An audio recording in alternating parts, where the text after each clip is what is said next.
अरब सागर में उठती इन लहरों में जितना शोर है, इसकी गहराई में पसरा है उतना ही सन्नाटा।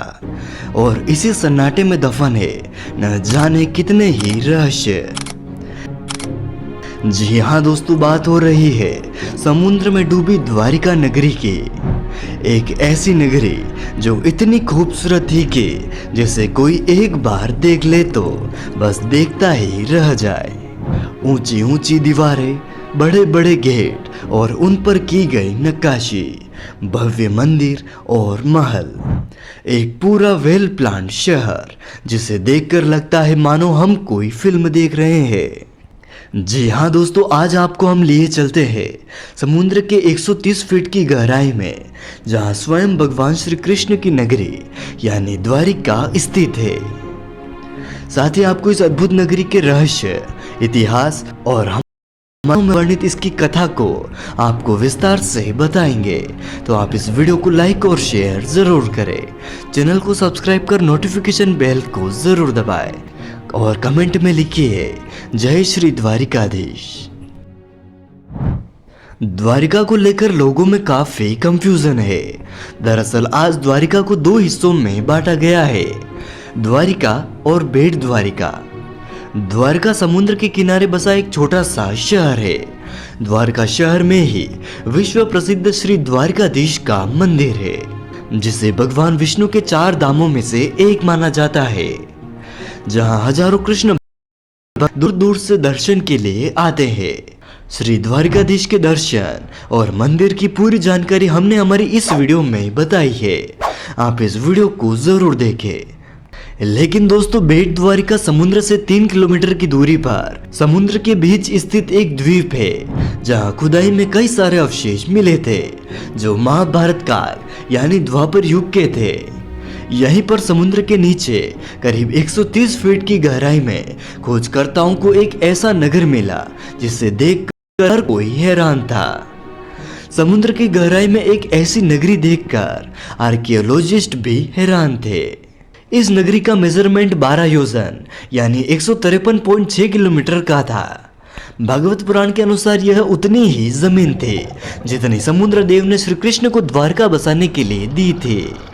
इसके बीचों बीच स्थित था श्री कृष्ण का महल, जिसके अवशेषों की कार्बन डेटिंग के बाद यह पाया गया कि महल, द्वार, नगर का परकोटा आदि जिन पत्थरों से ही बना है, जिन पर नक्काशियां की गई है आदि के यह सभी अवशेष हजारों साल पुराने हैं। तो चलिए दोस्तों, आपको बताते हैं कि आखिर भगवान श्री कृष्ण ने यह द्वारिका नगरी क्यों बसाई और आखिर यह द्वारिका नगरी पानी में क्यों डूब गई। हमारे पुराणों में इनकी 2 कथाएं प्रचलित है। श्रीमद् भागवत पुराण के 10वें अध्याय के अनुसार कंस का वध करने के बाद भगवान श्री कृष्ण अपने यादव वंश के साथ लेकिन कंस की मौत का बदला लेने के लिए उनके ससुर जरासंध ने मथुरा पर कई बार आक्रमण किए। कहा जाता है कि उन्होंने कुल 17 बार मथुरा पर आक्रमण किया। बार बार हो रहे इन आक्रमणों से न केवल मथुरा की प्रजा परेशान थी, बल्कि श्री कृष्ण भी दुखी हो चुके थे। इसलिए उन्होंने अपनी प्रजा की रक्षा के लिए मथुरा से कहीं दूर चले जाना सही समझा और वह अपने परिवार और पूरी प्रजा के साथ मथुरा से 1250 किलोमीटर की दूरी पर अरब सागर के किनारे जा पहुंचे, जहां उन्होंने विश्व को समुद्र के ऊपर एक नगरी बनाने का आदेश दिया। लेकिन समुद्र देव की मर्जी के बिना यहाँ एक पत्थर भी लगाना असंभव था। इसलिए भगवान श्री कृष्ण ने समुद्र देव की पूजा की, जिससे खुश होकर समुद्र देव ने अरब सागर के बीचों बीच 12 योजन यानी 153.6 किलोमीटर की धरती प्रदान की।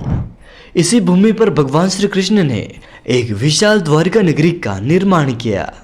इस अद्भुत नगरी में ऊंची दीवारें, बड़े दरवाजे, बगीचे, तालाब, सोने के महल, सब कुछ बेहद ही खूबसूरत और आलीशान तरीके से बनाया गया था। इसी नगर के बीचों बीच श्री कृष्ण का महल था, जिसे काफी भव्य रूप प्रदान किया गया था। पूरे यादव वंश और पूरी प्रजा को यहाँ पर बसाने के बाद श्री कृष्ण वापस मथुरा गए और जरासंध से युद्ध किया।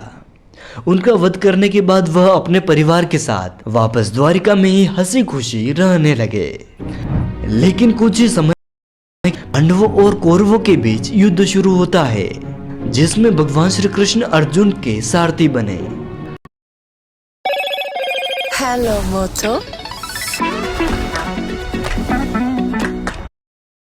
18 दिनों के भीषण युद्ध के बाद आखिरकार पांडवों की जीत हुई और यहीं से शुरुआत हुई इस खूबसूरत नगरी द्वारिका के सर्वनाश की। दरअसल महाभारत के स्त्री पर्व के अनुसार माता गंधारी ने जब अपने 100 पुत्रों के शव देखे तो वे ये दुख नहीं सह पाए और उन्होंने भगवान श्री कृष्ण को अपने बेटों की मौत का जिम्मेदार ठहराते हुए उन्हें श्राप दिया कि जैसे उसके वंश का विनाश हुआ है, ठीक वैसे ही 36 साल बाद तुम्हारे वंश का भी ऐसे ही विनाश होगा। श्री कृष्ण इसके बारे में सब कुछ पहले से ही जानते थे। उनकी धरती पर लीलाएं समाप्त कर अब वापस वैकुंठ धाम लौट जाने का समय करीब था। इसके अलावा एक और श्राप था जो यादव वंश के विनाश का कारण बना।